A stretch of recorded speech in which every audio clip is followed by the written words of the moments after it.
Assalamualaikum warahmatullahi wabarakatuh. Perkenalkan, nama saya Sulasmi. Saya mahasiswa PPG Daljab tahun 2022.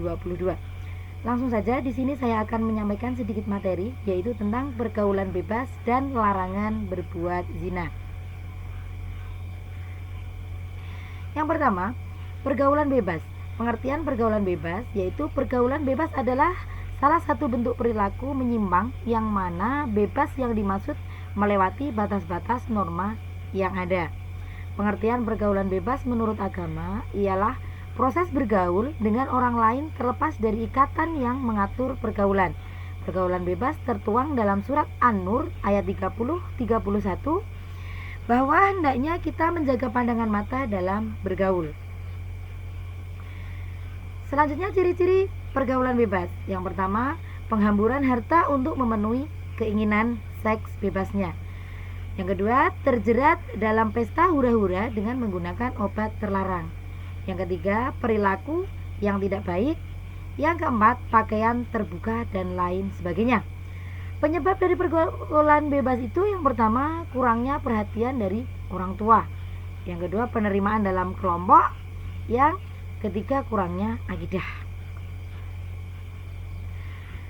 Dampak dari pergaulan bebas itu sendiri apa? Yaitu yang pertama, bahaya dari pergaulan bebas adalah seks bebas.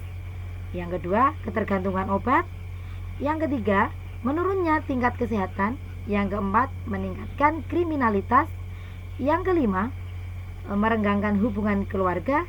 Yang keenam, menyebarkan penyakit. Yang ketujuh, menurunnya prestasi. Dan yang terakhir adalah berdosa.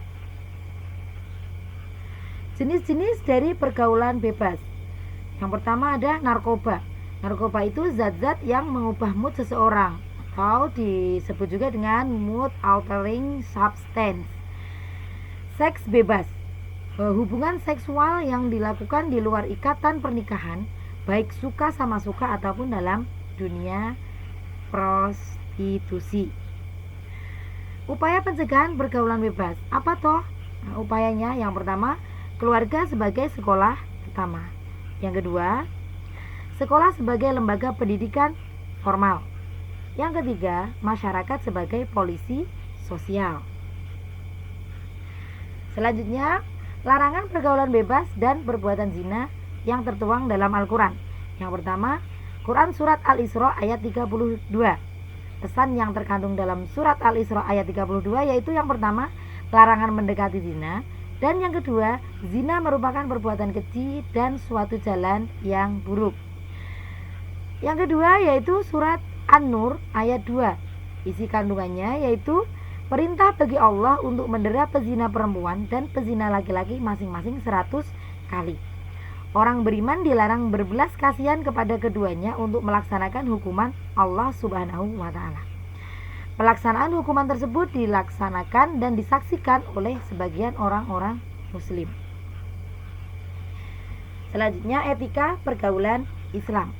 Dari Ibnu Abbas bahwa Rasulullah SAW bersabda, janganlah seorang laki-laki berduaan dengan seorang wanita yang bukan mahramnya, dan janganlah seorang wanita bepergian kecuali bersama mahramnya. Yang kedua, jika dua orang berbeda jenis kelamin berduaan atau berkhawat, maka yang ketiga adalah setan. Menerapkan akhlak mulia. Apa saja toh caranya? Yang pertama, menjaga pergaulan yang sehat. Yang kedua, menjaga aurat. Yang ketiga, menjaga pandangan. Yang keempat, menjaga kehormatan. Yang kelima, meningkatkan aktivitas dan rajin berpuasa. Yang keenam, meningkatkan pemahaman tentang Islam. Yang ketujuh, berpikir untuk masa depan, hindari pergaulan bebas. Yang kedelapan, membiasakan mengkomunikasikan segala persoalan dengan orang tua. Kita bahas yang kedua yaitu tentang larangan zina. Pengertian zina. Zina adalah melakukan hubungan biologis layaknya suami istri di luar tali pernikahan yang sah.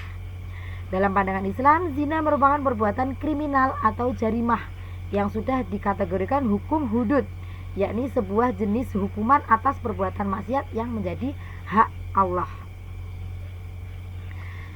Selanjutnya pembagian zina.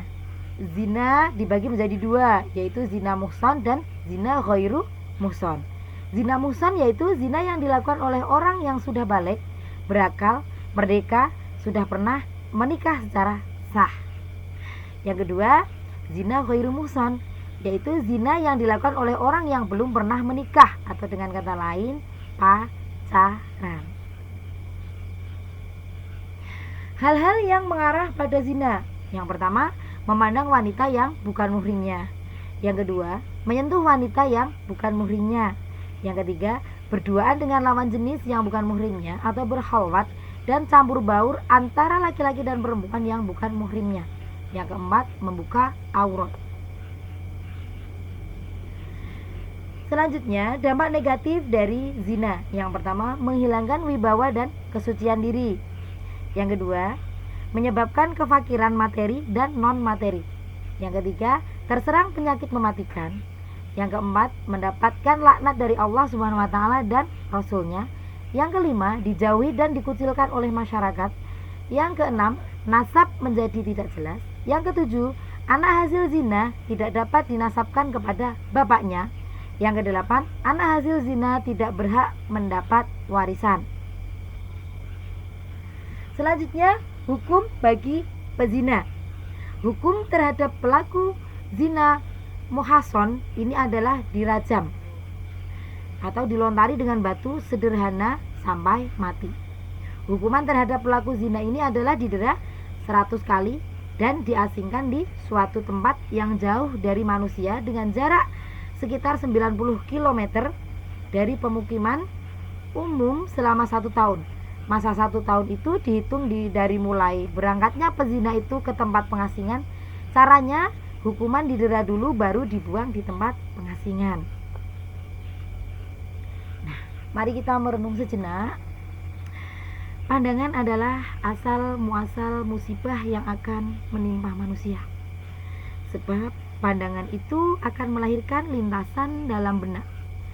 Kemudian lintasan itulah yang melahirkan pikiran, dan pikiran itulah akan melahirkan syahwat, dan dari syahwat itu timbullah keinginan. Kemudian keinginan itu menjadi kuat dan berubah menjadi niat yang bulat. Akhirnya apa yang tadinya melintas dalam pikiran menjadi kenyataan, dan itu akan terjadi selama tidak ada yang akan menghalanginya. Cowok sejati nikah kagak pakai pacaran. Cowok pezina pacaran tapi kagak nikah-nikah. Dan itu mari kita bersama-sama menjauhkan diri kita dari perbuatan zina ataupun pergaulan bebas. Marilah kita awasi anak-anak kita, anak-anak didik kita, supaya kita semua terbebas dan tidak mendekati hal-hal yang dilarang oleh Allah Subhanahu wa taala. Demikian materi yang dapat saya sampaikan, kurang dan lebihnya saya mohon maaf yang sebesar-besarnya. Billahi taufik wal hidayah. Wassalamualaikum warahmatullahi wabarakatuh.